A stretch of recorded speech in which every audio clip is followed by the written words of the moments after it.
Ganitong wallet pa rin ba ang ginagamit mo? Ay nako, tingnan mo naman oh, napakaliit. Konti lang yung mailalagay mo dito. Hindi mo nga malagay yung cellphone mo. Kaya, tapon mo na yan. At palitan mo naman ito. Oh, kita mo naman yan, di ba? Napakaganda. Bracelet pouch wallet na pala ang tawag dito. Tingnan nyo oh, yung pag-gold design niya. Yun yung nagdadala sa kanya ng pagka-elegante niya. And, leather ito ha. Super tibay. Non-scratch na rin po ito.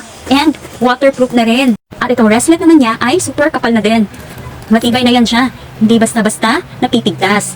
Ito yung wallet na hindi mo nakakailanganin ng bag. Kasi, pwede mo na ilagay dito lahat yung kakailanganin mo. Kita ko sa iyo ha. Ayan oh, sa dami ba naman ng compartments niya, magdadala ka pa ba ng bag?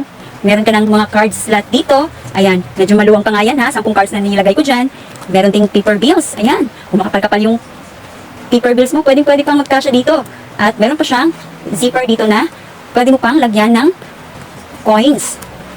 Merong cellphone, another cellphone, pwede rin ng passbook or passport. Mga anik-anik mo like makeup or lip tint. And dito naman, yung kanyang coins. Oh, saan ka pa? Napakalawak ng compartment niya. Magdadala ka pa ba ng bag dito? Eh, nandito na lahat. And ganito lang naman siya ka-handy. O, diba? Pwede rin pang party. Pwede kahit sa anong okasyon. Kaya, kung gusto mo nito, nasa basket ko lang po yung link. I-check out mo na.